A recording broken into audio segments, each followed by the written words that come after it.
If you're not feeling good, hit us up. We can get you taken care of. We are officially at 6:30, so I want to go ahead and say thank you all so much for being here and welcome to Wellness Wednesday with Dr. Wells. This is another episode of Wellness Wednesday. We are in the month of December, and so I want to take some time just to highlight a few different issues, topics, whatever you want to call them. Last month, we had an amazing month. We had several individuals join us, and we talked about diabetes. I had my friend and colleague Camille here, and I also had my sissy all the way from Germany here with us, and we discussed all things diabetes. There's so many more areas that we could have touched on, and we could probably do a whole year's worth of series on diabetes. And so I wanted to just say thank you all for joining us. I hope you received some information that you did not know. If you knew the information, it encouraged you to make some changes with your health in order to, one, prevent diabetes, and then also, if you have diabetes, to be able to manage and maintain your diabetes. So this month, there are several different topics or conditions that we will highlight. But one of the biggest things that I wanted to highlight today is these viruses. We have several respiratory viruses that are going around. And I know we've had another segment on this previously. However, right now, we are dealing with three different respiratory viruses. And there's one that is impacting individuals in China. And I've had some calls, I've had some conversations with individuals about, isn't this kind of how COVID started? And should we have anything to be concerned about? So we're going to delve into that. We're going to dive into that tonight. But I really want to highlight some of the things that we can do to make sure that we're staying healthy, that we're maintaining a healthy immune system. And if you do get sick, if you do get one of these viruses, what do you do? So let's get started again. This is Dr. Latoya Wells with Wells Legacy Health and Wellness. I am a family nurse practitioner with a doctorate degree, Doctor of Nursing Practice, and I'm the owner of Wells Legacy Health and Wellness. We are officially open. We have our brick and mortar building. We had our grand opening in October. I also do telehealth. Someone asked me that as well. Do you offer telehealth? We do. We do offer telehealth. We are a concierge health and wellness family practice facility, and we provide visits convenient to you, right? We develop the visit and we develop the healthcare based on your individual needs. So let's get started. As I mentioned previously, we have three respiratory viruses out here that we are contending with, right? And we're seeing individuals being infected with multiple of these viruses at once, which one increases the chances of being hospitalized with serious consequences for that. So the first one is the flu. You know, every year we have the flu. I know when COVID was first on the scene, it seemed like the flu kind of went into hibernation because we didn't necessarily see as many flu cases because COVID kind of showed up and took over. The flu is still around. You have flu strand A and you have the flu strand B. We're seeing both of those, okay? And so, what do we do with the flu, right? What are some of the signs and symptoms of the flu? You can have the upper respiratory issues, the runny nose, the sneezing, the stuffy nose, the body ache, fever. Some individuals will have sinus issues as well. And so, if you have those signs and symptoms, it could be confusing because all of those symptoms mirror the next two things that we're going to talk about. But right now, we'll just deal with the flu for a moment. So, if you think you have the flu, one, we want you to stay home if you're sick. Don't go to work, don't go to school. Parents, don't send your children to school. I understand right now in this economic climate, some individuals can't afford to take off. However, we don't want other individuals becoming sick.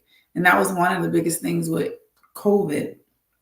is that individuals were still going around people, they were still going to work, they were still going out partying, and they were infecting multiple individuals. And the thing is, we don't know what the medical background is of the person that we're hanging out with unless you know them, and you know what their medical history is. But you have individuals who are going through cancer treatment, individuals who have weakened immune systems, individuals who may be pregnant carrying a baby, or dealing with some comorbid conditions, to where if they contract a virus, it could be very harmful to them, and in many cases detrimental to their health.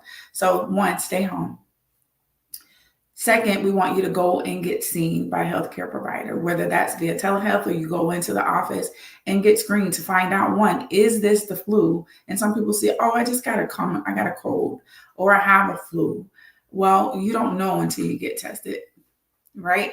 But 9 times out of 10, if you know the symptoms that you're dealing with and you just kind of isolate yourself, then you should be okay. So going and get tested to make sure, one, it's not RSV or it's not the COVID, and that it is actually the flu. And once we've confirmed that, yes, you do have the flu, whether it's strand A or B, we want to make sure that you are taking care of yourself. The third one is COVID. COVID-19 is still out there. The strains have kind of mutated and changed throughout the years, throughout the pandemic. But right now they're saying we have a tridemic, which is the flu, COVID, and RSV. And so with COVID, we know the typical signs and symptoms. Depending on the strand, the symptoms may be a little bit different, but runny nose, coughing, sneezing, body aches, fever, loss of taste and smell, headaches. Some individuals, the only thing they have is a headache. And so, or loss of taste and smell. And so if that's the case, if you're one of those individuals, hopefully no one's getting these things, but in reality, we are seeing an uptick in individuals who are becoming infected with these viruses. If you are someone who has, become infected with, or, caught COVID, same thing, rest, fluids, treat the symptoms, and stay home. The other one is respiratory syncytial virus, RSV, which present pretty similar to COVID and the flu. However, this one has some different complications and individuals can end up in the hospital. So what are some things that we can do to prevent or to maintain a healthy immune system? One is making sure you're getting plenty of fluids. You should be drinking half of your body weight in fluids, in ounces, in liquids, water, things like that a day. Anytime we are depleted of water, we're putting our body at risk for, being subject to contracting a virus or illness. The second thing we want to make sure you're doing is getting plenty of vitamin C. There are other vitamins that individuals can take. So you want to look at zinc and vitamin D are really good.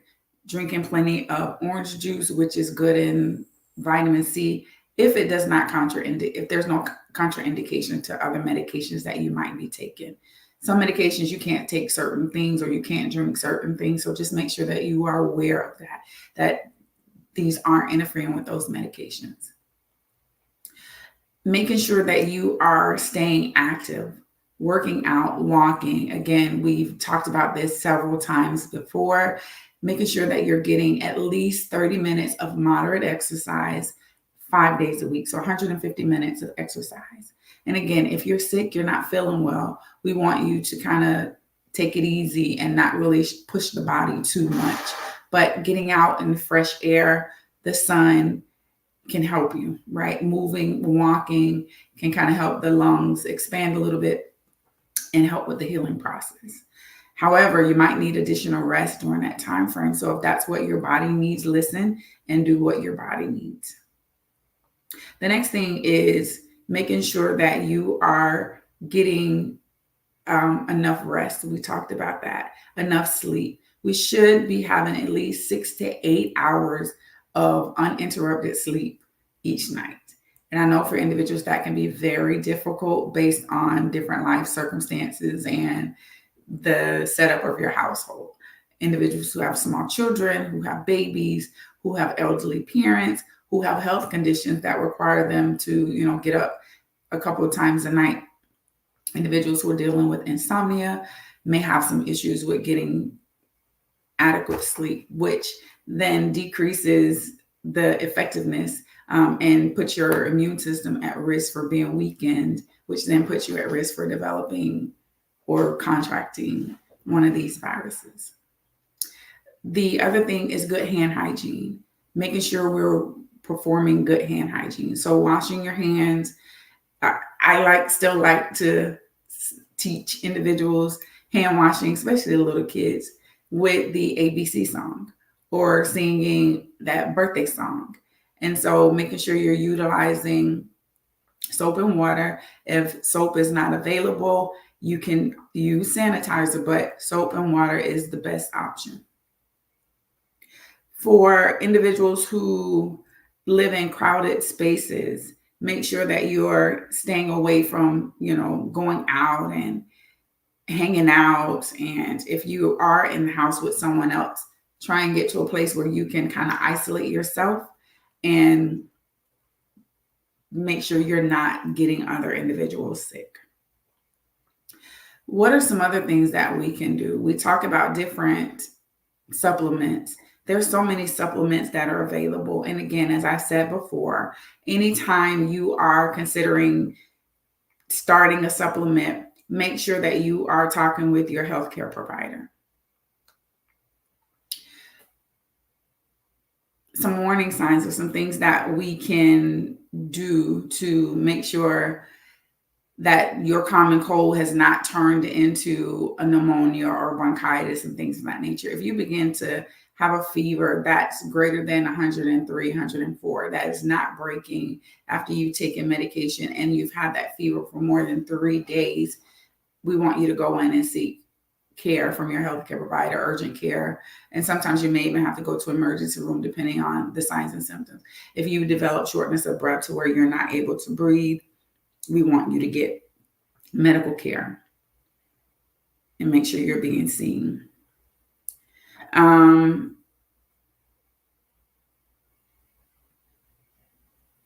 sorry, I just got a text message from a patient. But making sure that we're doing all the things that we can do. Stay home, monitor your symptoms, get tested. If you are an individual who is up for getting vaccinated, getting the vaccinations, there are vaccinations for COVID, the flu, as well as RSV. The newest one is the RSV vaccination. And I get it. Some individuals are against vaccination, and that is okay. It's a personal preference.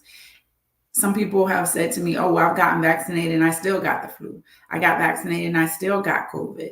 Getting vaccinated doesn't necessarily mean that you're not going to get these viruses. It just means that if you do, your symptoms are likely to be less harsh or not as bad.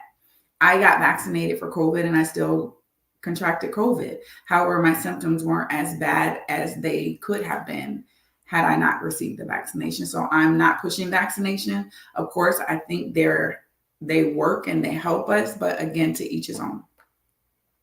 Making sure that you're taking in plenty of vitamin C. I've had individuals ask me, well, what's the best type of vitamin C?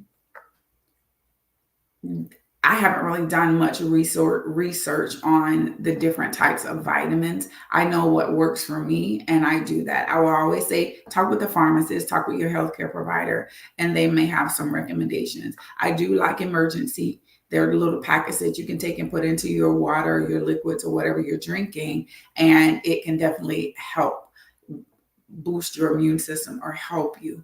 Hot teas, things of that nature can help with the sore throats. Honey, lemon, ginger is another one that could help. So treating your symptoms with either of these, one, making sure you're treating your symptoms.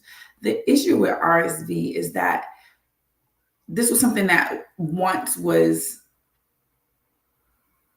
a big issue with babies and little kids.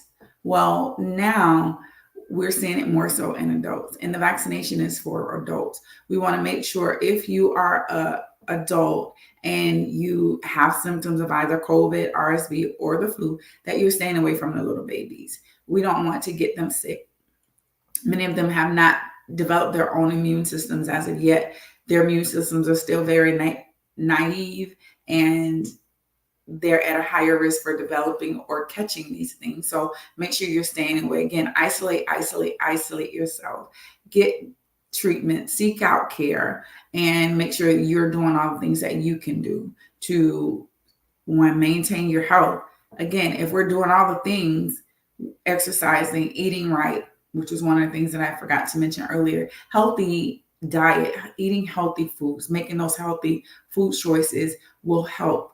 One, make sure your body's at its optimal state, that you're not placing yourself at a higher risk for developing these viruses or other illnesses because you're well nourished.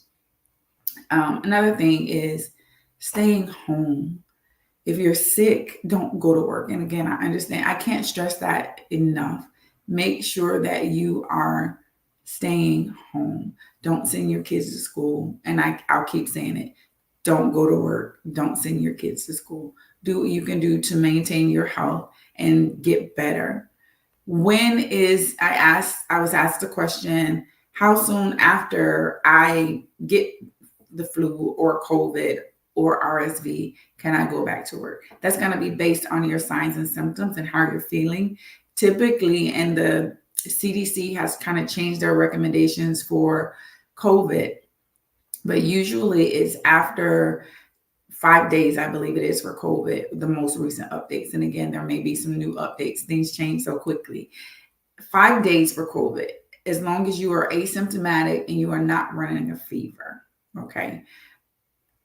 With the flu, it's as long as you've been without symptoms and you're not having a fever, no fever for 24 hours without having to take medication. Now, if you're having to take Tylenol or Motrin to get your fever to go down, you're still considered contagious. And so once you get to a point where your fever is decreased without having to take Tylenol or Motrin or antipyretic, which is a medication that decreases a fever, then you should be clear to go. With RSV, the same is pretty much the same holds true for that. Making sure that you are taking care of yourself. And I can't stress that enough. Do the things that you need to do to take care of yourself. Eat healthy. We talked about that in the past in terms of how many meals should I eat a day. That's going to be personalized. It's individual based on the individual person. My eating habits is going to be different from your eating habits, or whatever your eating habits are. Those are some of the things that I wanted to talk about tonight. This month, we also have HIV Awareness Month. And that's another topic that I wanted to touch on, and we'll get into that a little bit more about HIV. But make sure you know your status. Make sure you're getting the screenings. Make sure you're getting tested.